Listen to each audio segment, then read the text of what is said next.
നമസ്കാരം. നാട്ടിൻ പുറത്തിലേക്ക് സ്വാഗതം. ബസ്സുകളിൽ ഇഞ്ചി മുട്ടായി വിൽക്കുന്ന ഒരു എഴുത്തുകാരനെ പരിചയപ്പെടാം. നാട്ടിൻ പുറത്തിൽ ഇന്ന് ആദ്യം.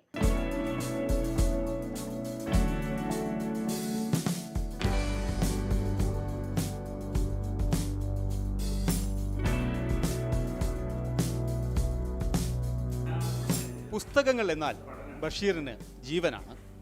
7ാം ക്ലാസ്സിൽ പഠനം അവസാനിപ്പിച്ച് ജോലിക്കിറങ്ങിയതാണ്. ഇഞ്ചിമിഠായി വിൽപ്പനയ്ക്കിടയിലാണ് പുസ്തകത്തോട് പ്രണയം തുടങ്ങുന്നത്. ഇഞ്ചിമിഠായിക്കൊപ്പം പുസ്തകങ്ങളും വിൽക്കാൻ തുടങ്ങി.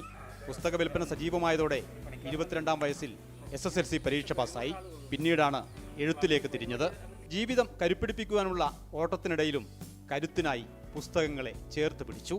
അക്കങ്ങൾക്ക് സ്ഥാനമുള്ളൊരു ലോകത്ത് അക്ഷരങ്ങൾക്കും സ്ഥാനമുണ്ട് എന്നൊരു മെസ്സേജ് കൊടുക്കുക എന്നത് മാത്രമാണ് ഇത്തരം പ്രവർത്തനങ്ങൾക്ക് ഉണ്ടാകുന്നത്. ഒന്നും ഉണ്ടാക്കാനല്ല, പക്ഷേ എങ്കിൽ പോലും മനുഷ്യൻ്റെ പരസ്പര സ്നേഹം അക്ഷരങ്ങളിലൂടെ ഊട്ടി ഉറപ്പിക്കുക എന്നതാണ് സാഹിത്യതീരം കൊണ്ടും ആ സ്നേഹതീരം കൊണ്ടും പുസ്തകങ്ങളെ കൂടെ കൂട്ടിയുള്ള ഈ യാത്ര കൊണ്ടും ഉദ്ദേശിക്കുന്നത്. നഷ്ടങ്ങളെ ഉണ്ടായിട്ടുള്ളൂ. പല ഭാഗത്തു നിന്നും എതിർപ്പുകൾ പോലും ഉണ്ടായിട്ടുണ്ട് ഈ പ്രവർത്തനം നടത്തുമ്പോൾ. രാവിലെ 7 മണിക്ക് തുടങ്ങുന്ന പെയിന്റിംഗ് ജോലി 3 മണിയോടെ അവസാനിപ്പിക്കും. പിന്നെ പുസ്തകങ്ങൾ നിറച്ച സഞ്ചിയുമായി ഓട്ടമാണ്. തൻ്റെ സ്കൂട്ടറിൽ ഒരിടത്തു നിന്നും മറ്റൊരിടത്തേക്ക്. ലേഖിനി എന്ന് പേരിട്ട ബഷീറിൻ്റെ പുസ്തകവണ്ടി വരുന്നതും കാത്ത് ആളുകൾ ഇരിക്കും. ആദ്യമൊക്കെ എനിക്കൊരു അത്ഭുതമായിട്ടാണ് തോന്നി. കാരണം വെച്ചാൽ ഇത്രയും വലിയ യോഗ്യതയും അറിവും ഡിഗ്രിയും ഒന്നുമില്ലാത്ത ഒരാൾ ഇത്രയും നന്നായിട്ട് പുസ്തകങ്ങൾ, കഥകൾ, നോവൽ വരെ എഴുതി, അതുപോലെ തന്നെ മറ്റേ ആനുകാലികളിലൊക്കെ തന്നെ എഴുതുകയും ചെയ്യുന്ന. വിധി തന്ന നിധി ഇത്രയും ഉയരത്തിൽ കാലിക തുടിപ്പുകൾ തലവര തുടങ്ങി 7ഓളം രചനകൾ ബഷീറിന്റെ തൂലികത്തുമ്പിൽ പിറന്നു. ഇരുട്ടുവെട്ടമെന്ന കഥാസമാഹാരമാണ് അവസാനമായി പുറത്തിറങ്ങിയത്. മലയാളത്തിലെ പ്രമുഖ സാഹിത്യകാരന്മാരെ പങ്കെടുപ്പിച്ചുകൊണ്ട് സാഹിത്യതീരം എന്ന പേരിൽ പുഴയോര ചർച്ചകളും ബഷീർ സംഘടിപ്പിക്കുന്നുണ്ട്. ന്യൂസ് 18 ശ്രീകണ്ഠപുരം. മൃഗങ്ങളുടെയും പച്ചക്കറികളുടെയും ഒക്കെ ചിത്രം നിമിഷനേരം കൊണ്ട് തിരിച്ചറിയും വെറും 9 മാസം മാത്രം പ്രായമുള്ള ദക്ഷിൻ. തൃശൂർ മായന്നൂരിലെ ശ്രീറാമിന്റെയും അനുഷയുടെയും മകൻ ഇന്റർനാഷണൽ ബുക്ക് ഓഫ് റെക്കോർഡ്സും സ്വന്തമാക്കി. Good boy. Meow. Good boy, good boy. The bull. Good boy.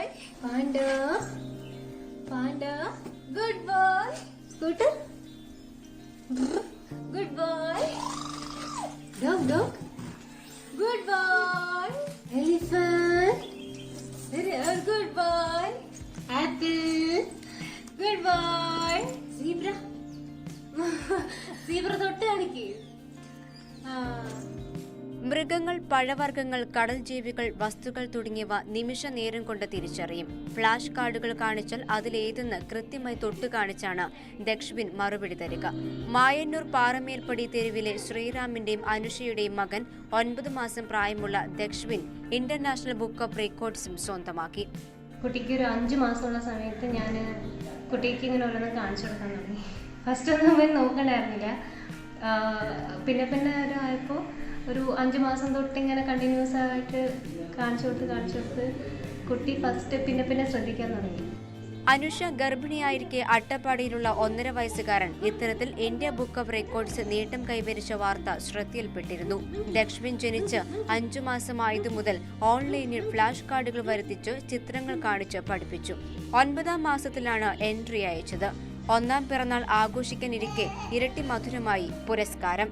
ലാപ്ടോപ്പിൽ മൃഗങ്ങളുടെ ശബ്ദം കേൾപ്പിച്ച് പൂച്ച, നായ, സിംഹം, ചീറ്റ എന്നിവയും കുട്ടി തിരിച്ചറിയുന്നുണ്ട്. അനുഷയുടെ സഹോദരി രജിഷയും കുഞ്ഞിനെ പഠിപ്പിക്കാൻ പ്രോത്സാഹനം നൽകുന്നുണ്ട്. ന്യൂസ് 18 മായന്നൂർ. കോവിഡ് രോഗികൾക്ക് അന്നമൂട്ടാൻ ആരംഭിച്ച നാട്ടുകലവറ വിജയകരമായി പൂർത്തിയാക്കിയ സന്തോഷത്തിലാണ് പുനലൂരിലെ നാട്ടുകാർ. ഒരു നാടിന്റെ ഒത്തൊരുമയാണ് വിജയത്തിന് കാരണമായത്.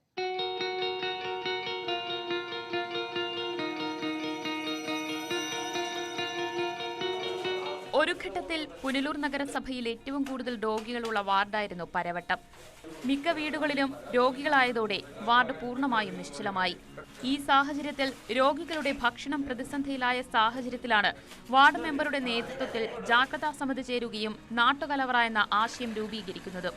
വിഭവസമൃദ്ധമായ ഭക്ഷണം തയ്യാറാക്കി രോഗികളുടെ വീട്ടിലെത്തിക്കുകയായിരുന്നു ലക്ഷ്യം. പദ്ധതി പൂർണ്ണ വിജയം കണ്ട സന്തോഷത്തിലാണ് പ്രവർത്തകർ.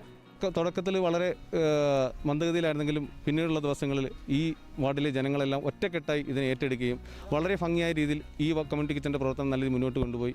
ഇന്ന് ഈ കോവിഡ് രോഗികളുടെ എണ്ണം വളരെ കുറഞ്ഞ സാഹചര്യത്തിലാണ് ഞങ്ങളിത് നിർത്തുന്നത്. ഇനിയും ഞങ്ങളിത് നിർത്തുന്നില്ല. ഞങ്ങളുടെ വീടുകളിൽ നിന്ന് തന്നെ കോവിഡ് രോഗികൾക്ക്, ഇനിയുള്ള തുച്ഛമായ രോഗികൾക്ക് അവർക്ക് ഞങ്ങൾ ഭക്ഷണം എത്തിക്കുന്നതായിരിക്കും. നാട്ടുകാരുടെ ഒത്തൊരുമയും സുമനസ്സുകളുടെ സഹായവുമാണ് നാട്ടുകലവറയെ 20 ദിവസം നയിച്ചത്. സേവനം നടത്തിയ ആശാപ്രവർത്തകർ ഉൾപ്പെടെയുള്ള അംഗങ്ങളെ കൗൺസിലറുടെ നേതൃത്വത്തിൽ പൊന്നാടയണിയിച്ച് ആദരിച്ചു.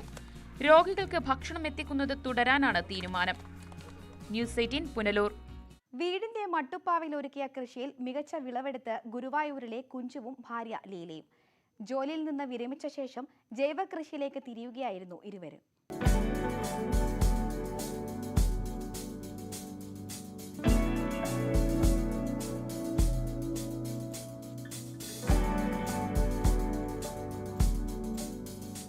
ദേവസ്വം ഡെപ്യൂട്ടി അഡ്മിനിസ്ട്രേറ്ററായി റിട്ടയർ ചെയ്ത ശേഷം ലഭിച്ച സമയമാണ് ഗുരുവായൂരിലെ കുഞ്ചു ജൈവകൃഷിയിലേക്ക് തിരിഞ്ഞത്. മട്ടുപ്പാവിൽ വെണ്ടയും തക്കാളിയും ഇഞ്ചിയും വെള്ളരിയും പയറും തുടങ്ങി ഒരു വീട്ടിലേക്ക് ആവശ്യമായ എല്ലാ പച്ചക്കറികളുമുണ്ട്. 9 വർഷമായി മട്ടുപ്പാവിലെ കൃഷി തുടങ്ങിയിട്ട്. അധ്യാപികയായി വിരമിച്ച ഭാര്യ ലീലയും കൂട്ടിയാണ് കൃഷി. ഗുരുവായൂർ ക്ഷേത്രത്തിന് തൊട്ടടുത്ത് താമസിക്കുന്ന ഇവർ ആദ്യ വിളവ് നൽകുന്നതും ഗുരുവായൂരപ്പനാണ്. വളരെ കാലങ്ങളായി നമ്മുടെ രക്തത്തിൽ അലിഞ്ഞേർന്നിട്ടുള്ള ഒരു സംഗതിയാണ് പച്ചക്കറി കൃഷി. ഇപ്പോൾ പുതിയതായിട്ട് കുറേ തക്കാളി, പച്ചമുളക്, കാബേജ് ഇതെല്ലാം വെച്ചിട്ടുണ്ട്. അതുപോലെ പാഷൻ ഫ്രൂട്ട്, കോവയ്ക്ക ഇനങ്ങളിൽപ്പെട്ട എല്ലാ സംഗതികളും, അത്യാവശ്യം വേണ്ട എല്ലാ സംഗതികളും നമ്മൾ സ്വന്തം വീട്ടാവശ്യത്തിന് ശേഷം മിച്ചം വരുന്ന പച്ചക്കറികൾ അയൽവാസികൾക്ക് സൗജന്യമായി നൽകും. വിരമിച്ച ശേഷം ലഭിച്ച മുഴുവൻ സമയവും പച്ചക്കറി പരിപാലനത്തിനായി ഉപയോഗിക്കുകയാണ് ഇവർ. ന്യൂസ് 18 ഗുരുവായൂർ. ഇടുക്കി ജില്ലയിലേക്ക് സഞ്ചാരികളെ മാടി വിളിച്ച് ആനയാടിക്കുത്ത് വെള്ളച്ചാട്ടം. വിനോദസഞ്ചാര കേന്ദ്രമായ തൊമ്മൻകുത്ത് വെള്ളച്ചാട്ടത്തിനടുത്തുനിന്ന് 1 കിലോമീറ്റർ അകലെയാണ് ആനയാടിക്കുത്ത് സ്ഥിതി ചെയ്യുന്നത്. വണ്ണപ്പുറം, കരിമണ്ണൂർ പഞ്ചായത്തുകളുടെ അതിർത്തിയിലായാണ് ഈ വെള്ളച്ചാട്ടം.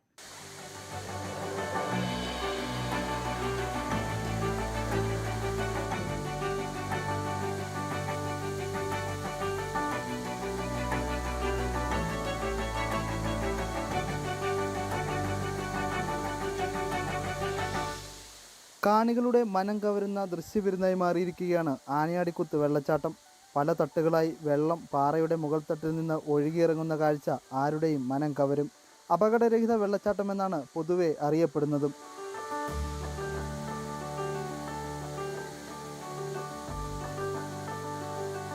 നിരവധി പേരാണ് വെള്ളച്ചാട്ടം കാണാനെത്തുന്നത്. വലിയ പാറയുടെ മുകളിൽ നിന്നാണ് വെള്ളച്ചാട്ടം പതിക്കുന്നത്. സഞ്ചാരികളുടെ ഇഷ്ടകേന്ദ്രമാണ് ആനചാടിക്കുത്ത്. മറ്റുള്ള വെള്ളച്ചാട്ടങ്ങളെ അപേക്ഷിച്ച് ഇവിടെ വളരെ സേഫാണ്. എല്ലാവർക്കും കുട്ടികളായിട്ട് വരാൻ പറ്റിയ ഒരു സ്ഥലമാണ് ഈ ആനച്ചാടിക്കുത്ത്. വ്യൂ എന്ന് പറഞ്ഞാൽ അടിപൊളിയാണ്. ഈ മരങ്ങൾ, അവിടെ ഇങ്ങനെ മരങ്ങൾ നിൽക്കുന്നതുകൊണ്ട് ഇവിടെ നിന്നുള്ളൊരു വ്യൂ. പിന്നെ ആൾക്കാർക്ക് ഫോട്ടോഷൂട്ടിനും ഫോട്ടോ വെഡിങ്ങിനൊക്കെ നല്ല അറ്റ്മോസ്ഫിയറാണ് ഇവിടെ. മൊത്തം നല്ല ഫ്രെയിമൊക്കെ ഉണ്ട് ഇവിടെ. എന്തുകൊണ്ട് നല്ലതാണ്. കമ്പകക്കാനം, നെയ്കുത്തനാൽ എന്നീ സ്ഥലങ്ങളിലൂടെ ഒഴുകിയെത്തുന്ന വെള്ളച്ചാട്ടമാണിത്. ഈ വെള്ളച്ചാട്ടത്തിൻ്റെ മുകൾ ഭാഗത്തു കൂടി നാട്ടുകാർക്ക് മറുകര നടക്കാനായി ഒരു കോൺക്രീറ്റ് പാലവുമുണ്ട്. വെള്ളച്ചാട്ടത്തിന് സമീപത്തുള്ള ചെറിയ വനം കുരങ്ങന്മാരുടെയും പലതരം പക്ഷികളുടെയും വിഹാര കേന്ദ്രം കൂടിയാണ്. കോവിഡ് നിയന്ത്രണങ്ങൾ ഒഴിവായതിനാൽ വരും ദിവസങ്ങളിൽ കൂടുതൽ സഞ്ചാരികൾ ഇവിടേക്ക് എത്തുമെന്നാണ് നാട്ടുകാരുടെ പ്രതീക്ഷ. ന്യൂസ് 18 തൊടുപുഴ. കരനെൽ കൃഷിയിൽ 100 മേനി വിളവുമായി കോതമംഗലം ചെറുവട്ടൂർ സ്വദേശികൾ. 50 സെന്റ് സ്ഥലത്തെ ആദ്യ നെൽകൃഷിയിൽ വിജയം നേടിയ സന്തോഷത്തിലാണ് സുഹൃത്തുക്കളായ അയ്യപ്പൻകുട്ടിയും രാജുവും. സുഹൃത്തുക്കളായ കോട്ടപ്പാടം അയ്യപ്പൻകുട്ടിയും വടക്കേക്കുടി രാജുവും നിരവധി കൃഷികൾ ഒത്തൊരുമിച്ച് ചെയ്തിട്ടുണ്ടെങ്കിലും കരനെൽ കൃഷി ആദ്യമായിട്ടായിരുന്നു. 50 സെന്റ് സ്ഥലം പാട്ടത്തിനെടുത്തായിരുന്നു കൃഷി. അയ്യപ്പൻകുട്ടിയും രാജുവും ഒത്തൊരുമിച്ച് വർഷങ്ങളായി സ്ഥലം പാട്ടത്തിനെടുത്ത് വാഴ, കപ്പ, മഞ്ഞൾ, ഇഞ്ചി തുടങ്ങിയ കൃഷികൾ ചെയ്തിരുന്നവരാണ്. പിന്നീടാണ് കരനെൽ കൃഷിയിലേക്ക് കടക്കുന്നത്. ആദ്യ കൃഷിയിൽ തന്നെ 100 മേനി വിളവും ലഭിച്ചു. നെല്ലിക്കുഴി കൃഷിഭവനും എല്ലാ പിന്തുണയും നൽകി. ഇവിടെ നമുക്ക് കൃഷിക്കാരുടെ ഒരു കൂട്ടായ്മയുണ്ട്. അപ്പോൾ ഇതുപോലെ ഈ കൃഷിക്കാരുടെ കൂട്ടായ്മ നമ്മുടെ പഞ്ചായത്തിൻ്റെ എല്ലാ പ്രദേശത്തും സംഘടിപ്പിച്ചുകൊണ്ട് നമുക്ക് തരിച്ചു കിടക്കുന്നതായിട്ടുള്ള മുഴുവൻ നെൽപ്പാടങ്ങളും കഴിയുന്നത്ര പരിശ്രമങ്ങൾ നടത്തി സർക്കാരിൻ്റെ വിവിധ പദ്ധതികളുടെ ആനുകൂല്യങ്ങൾ കൊടുത്തുകൊണ്ട് നെൽകൃഷിയിലേക്ക് തിരിച്ചു കൊണ്ടുവരുന്നതിനുള്ള ഒരു വലിയ പരിശ്രമം. അതാണ് നമ്മുടെ പഞ്ചായത്ത് ഭരണസമിതിയുടെയും ത്രിതല പഞ്ചായത്ത്, ബ്ലോക്ക് പഞ്ചായത്തിൻ്റെയും ജില്ലാ പഞ്ചായത്തിൻ്റെയും ഒക്കെ പദ്ധതികൾ കൂട്ടിച്ചേർത്തുകൊണ്ട് പരമാവധി ആനുകൂല്യം നൽകുന്നതിന് വേണ്ടി പരിശ്രമിച്ചു വരുന്നത്.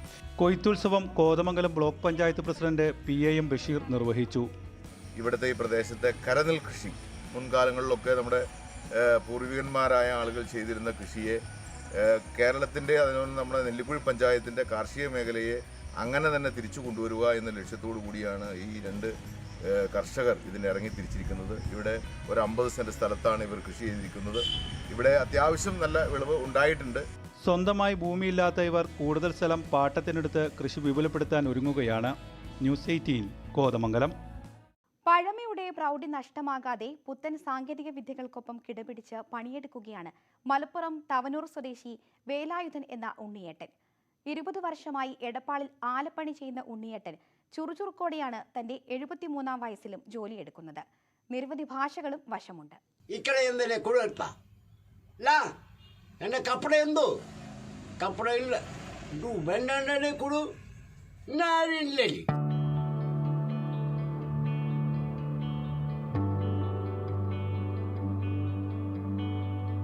പ്രാഥമിക വിദ്യാഭ്യാസമില്ലെങ്കിലും വിവിധ സംസ്ഥാനങ്ങളിൽ ജോലി ചെയ്തതുകൊണ്ട് നിരവധി ഭാഷകൾ കൈകാര്യം ചെയ്യാനുള്ള അനുഭവ സമ്പത്തുണ്ട് വേലായുധൻ എന്ന എടപ്പാളുകാരുടെ ഈ ഉണ്ണിയേട്ടന്. ഭാഷ കൈകാര്യം ചെയ്യാനുള്ള കഴിവുണ്ടെങ്കിൽ ഏത് ലോകത്തും ജോലി ചെയ്യാമെന്നാണ് വേലായുധന്റെ വാദം.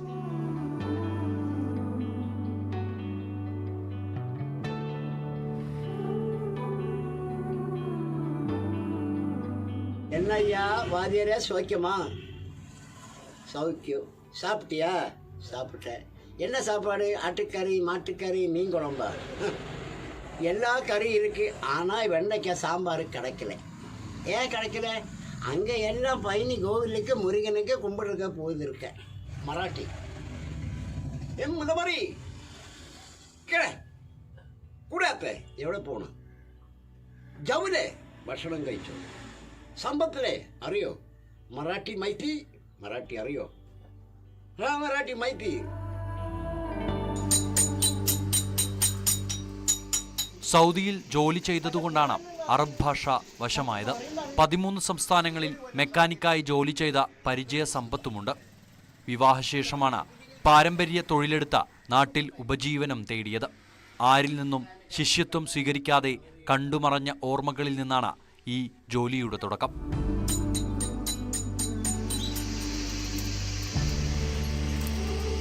വേലായുധന് കാർഗോ ഉണ്ണിയെന്നോ പേരുണ്ട്. മെക്കാനിക്കൽ രംഗത്തേക്ക് കടന്നുവന്ന ഇദ്ദേഹം ആദ്യമായി കാർഗോ സർവീസ് നടത്തിയതിനാലാണ് അങ്ങനെയൊരു വിളിപ്പേരുണ്ടായത്. 73-ാം വയസ്സിലും തൊഴിലെടുത്തു ജീവിക്കുന്ന വേലായുധന് പൂർണ്ണ പിന്തുണ നൽകുകയാണ് കുടുംബം. സാഹചര്യങ്ങൾ മാറിയ കാലഘട്ടത്തിൽ ആലപ്പണിയിലേക്ക് പുതുതലമുറ വരാത്തതിൽ വേലായുധന് ആശങ്കയുമുണ്ട്. ന്യൂസ് 18 എടപ്പാൾ. നാട്ടിൻ പുറത്തിൽ ഇനിയൊരു ഇടവേള.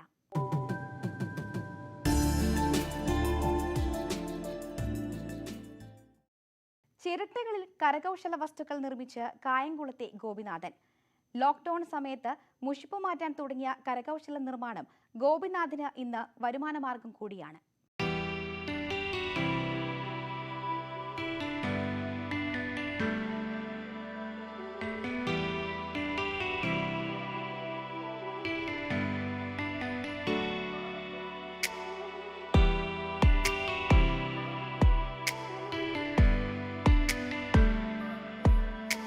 മുതുകുളം പട്ടോളി മാർക്കറ്റ് പുതിയ വിളപ്പനയിൽ ഗോപിനാഥൻ ചിരട്ടിയെ തീർക്കുന്ന കൗതുക വസ്തുക്കൾ നിരവധിയാണ്.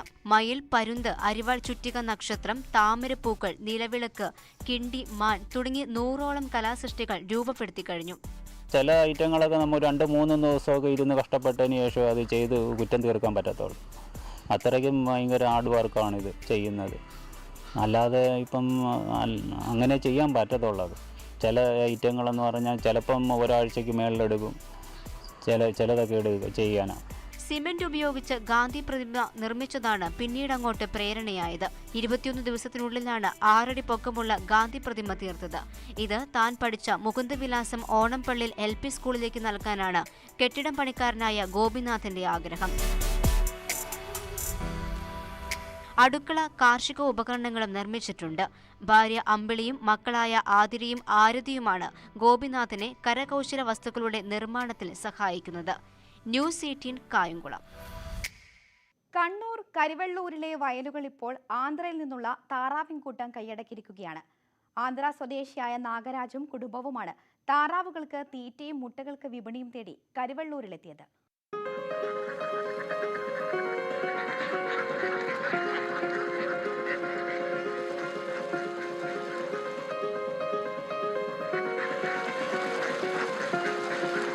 വയലുകളിൽ നിന്നും വയലുകളിലേക്ക് താറാവിൻകൂട്ടമൊത്തുള്ള യാത്രയിലാണ് നാഗരാജു കുടുംബവും.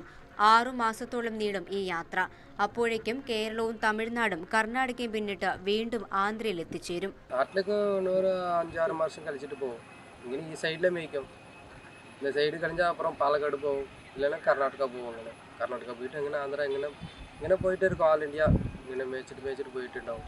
1000-ഓളം താറാവുകളുമായാണ് ആന്ധ്ര തിരുപ്പതി സ്വദേശിയായ നാഗരാജും കുടുംബവും കരിവെള്ളൂരിലെത്തിയത്. അതിരാവിലെ കൊയ്ത്തു കഴിഞ്ഞ പാടങ്ങളിൽ താറാവുകളുമായി ഇറങ്ങും. പാടത്തെ നെൽമണികളും ചെറുപ്രാണികളുമാണ് താറാവിന്റെ ഭക്ഷണം. 500-ലേറെ മുട്ടകൾ ദിവസവും ലഭിക്കും. ഇതാണ് കുടുംബത്തിന്റെ ജീവിതമാർഗം. തീറ്റച്ചെലവ് ഇല്ല എന്നതും മുട്ടകൾക്ക് മികച്ച വില ലഭിക്കുന്നു എന്നതുമാണ് താറാവ് കൃഷിയെ ആകർഷകമാക്കുന്നത്. മുട്ടകൾ പാതിയോരങ്ങളിൽ എത്തിച്ച് വിറ്റഴിക്കുന്ന ജോലി ഭാര്യയ്ക്കും മകനുമാണ്. 1 മാസമാണ് ഒരു നാട്ടിൽ ഇവർ തങ്ങുക, പിന്നെ മറ്റൊരു നാട്ടിലേക്ക് ചേക്കേറും.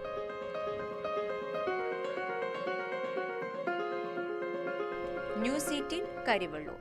കരനെൽ കൃഷിയിൽ 100 മേനി വിളവുമായി മുക്കത്തെ ഒരു കർഷകൻ.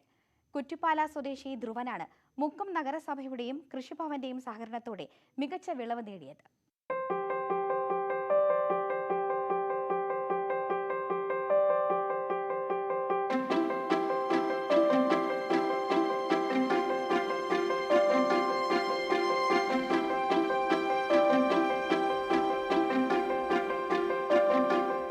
മുക്കം കുറ്റിപ്പാലയിലെ ഒരേക്കർ ഭൂമിയിലാണ് ധ്രുവൻ കരനെൽ കൃഷി ഇറക്കിയത്.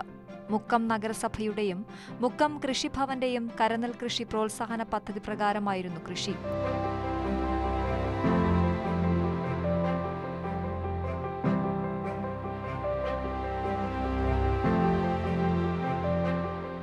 ഉമ ഇനത്തിൽപ്പെട്ട നെൽവിത്താണ് കൃഷിക്കായി ഉപയോഗിച്ചത്.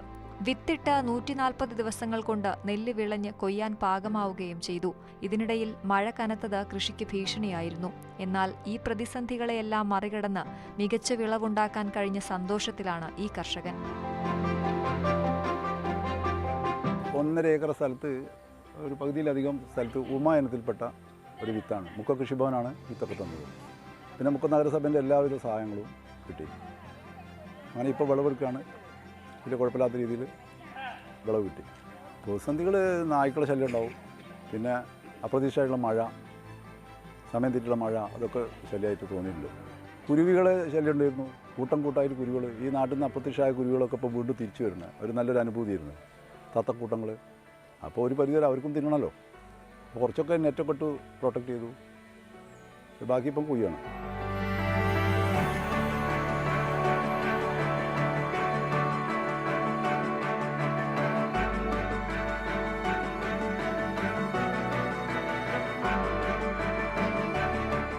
ഉത്സവാന്തരീക്ഷത്തിൽ നടന്ന കൊയ്ത്തുത്സവം മുക്കം നഗരസഭാ ചെയർമാൻ PP ബാബു ഉദ്ഘാടനം ചെയ്തു.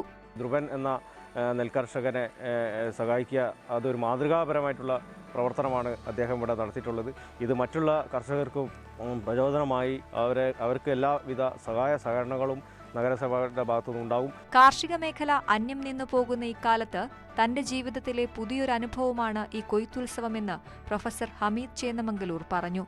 നെല്ല് കുത്തരിച്ചോറ് എന്ന് പറഞ്ഞാൽ അതിൻ്റെ ഒരു മാധുര്യം, അതൊക്കെ അയവിറക്കുന്ന തലമുറയിൽപ്പെട്ട ഒരാളാണ് ഞാൻ. അപ്പോൾ അതുകൊണ്ട് തന്നെ വളരെ സന്തോഷത്തോടു കൂടിയാണ് ഈ പരിപാടിയിൽ ഞാൻ പങ്കെടുത്തത്. ധ്രുവന്, ഇതിൻ്റെ പിന്നിൽ പ്രവർത്തിച്ച മറ്റ് സുഹൃത്തുക്കൾക്ക്, ധ്രുവൻ്റെ കുടുംബാംഗങ്ങൾക്ക് എല്ലാവർക്കും ഞാൻ എൻ്റെ അഭിനന്ദനങ്ങൾ അറിയിക്കുകയാണ്. ചടങ്ങിൽ മുക്കം നഗരസഭാ vice chairperson advocate Chandini, Kanchanamala, കൃഷി ഓഫീസർ സുബ്രഹ്മണ്യൻ തുടങ്ങിയവർ പങ്കെടുത്തു. നെൽകൃഷിക്ക് പുറമെ ധ്രുവൻ പച്ചക്കറി കൃഷിയും ചെയ്തു വരുന്നുണ്ട്. ന്യൂസ് 18 മുക്കം. നീണ്ട ഇടവേളയ്ക്കു ശേഷം കണ്ണൂരിലെ വിനോദസഞ്ചാര കേന്ദ്രങ്ങൾ വീണ്ടും സജീവമാകുകയാണ്. നവംബറിൽ വിദ്യാലയങ്ങൾ തുറക്കുന്നതിന് മുൻപേ കുട്ടികളുമായി ഉല്ലാസയാത്രയ്ക്ക് ഇറങ്ങുകയാണ് മിക്കവരും.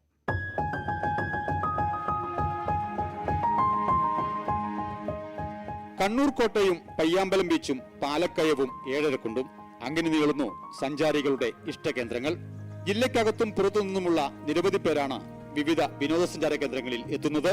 കോവിഡ് പ്രോട്ടോകോൾ പാലിച്ചാണ് പ്രവേശനം. ഭൂരിഭാഗം പേരും ആദ്യ ഡോസ് വാക്സിൻ സ്വീകരിച്ചതിനാൽ ടൂറിസം കേന്ദ്രങ്ങളിലെത്താൻ മറ്റ് ബുദ്ധിമുട്ടുകളുമില്ല.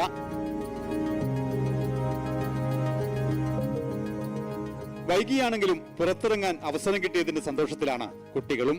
എല്ലാ കാഴ്ചയും കണ്ടപ്പോൾ മനസ്സിനൊരു സന്തോഷം, വേറെ തന്നെ ഒരു വൈബാണ്. അങ്ങനെ ഇവനെയും കൂട്ടി നമ്മളിവിടെ പയ്യാമ്പലം ബീച്ചിൽ വന്നു. പിന്നെ പെട്ടെന്നൊരു തീരുമാനം ഇങ്ങോട്ട് വരാമെന്നുള്ളത്.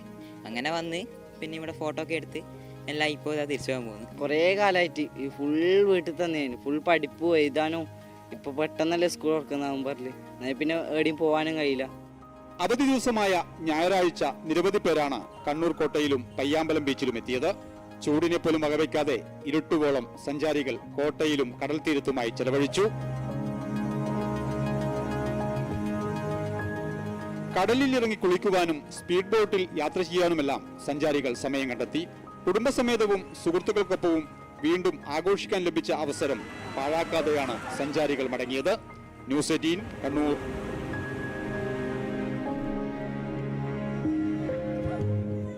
വിശേഷ ദിവസങ്ങളിൽ അണിഞ്ഞ ശേഷം മാറ്റിവെക്കുന്ന വസ്ത്രങ്ങൾ കൊണ്ട് ആർക്കെങ്കിലും പ്രയോജനമുണ്ടോ? കോട്ടയത്ത് ആരംഭിച്ച വസ്ത്ര ബാങ്ക് എന്ന ആശയം ഇതിന് ഉത്തരമാകുകയാണ്. സംസ്ഥാനത്തെ നൂറുകണക്കിന് അനാഥാലയങ്ങളിലെ അന്തേവാസികൾക്കാണ് ഇതിന്റെ പ്രയോജനം ലഭിക്കുന്നത്.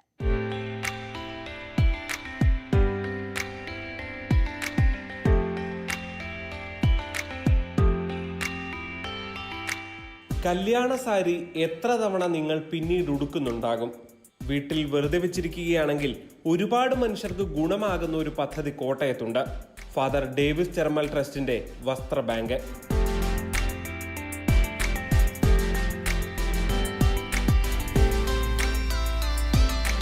പഴയ വസ്ത്രങ്ങൾ കൊണ്ട് ഒരു കട തന്നെ ഒരുങ്ങിക്കഴിഞ്ഞു ഇവിടെ. ഇത് വിറ്റുള്ള പണം ജയിൽ വകുപ്പിന് കൈമാറുന്നു. ജയിലിൽ നിന്നും ബിരിയാണി ഉൾപ്പെടെ ഭക്ഷണം അനാഥാലയങ്ങളിലേക്ക്. 2 കോടി രൂപയാണ് ഇതുവരെ ജനറേറ്റ് ചെയ്തത്. അതായത് ആൾക്കാർ വളരെ നല്ല രീതിയിൽ ഇതിനോട് റെസ്പോണ്ട് ചെയ്യും. ഒരുപാട് ആൾക്കാർ കുട്ടികളുടെയൊക്കെ ഡ്രസ്സൊക്കെ ആകുമ്പം അവർ ഒരു തവണ ഉപയോഗിച്ച സാധനങ്ങളാണ്. അതുപോലെ നല്ല നല്ല ബ്രാൻഡഡ് ഷർട്ടുകൾ ഇത് വന്ന് വാങ്ങിക്കുകയും, കാരണം ഒരു പാവം പിടിച്ചൊരു ഫാമിലിക്കാർക്ക് ഒരിക്കലും ഒരു ബ്രാൻഡഡ് ഷർട്ട് അഫോർഡ് ചെയ്യാൻ പറ്റില്ല. എന്നാൽ അവർക്ക് 10, 50, 100 രൂപ കൊടുത്താൽ ഇങ്ങനെ ഒരു ഷർട്ട് അവർക്ക് വാങ്ങിക്കാൻ പറ്റുന്നുണ്ട്.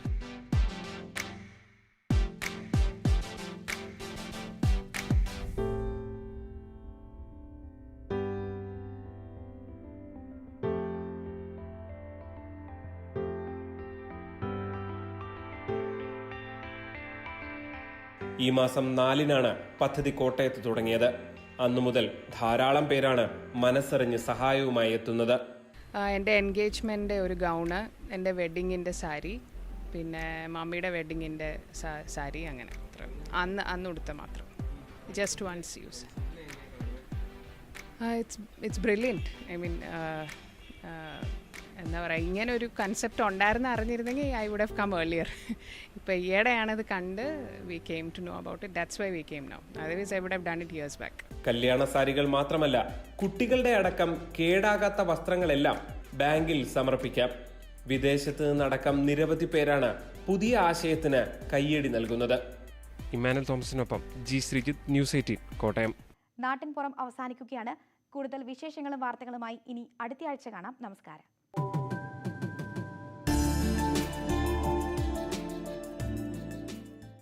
ഈ പരിപാടി നിങ്ങൾക്കായി സമർപ്പിക്കുന്നത്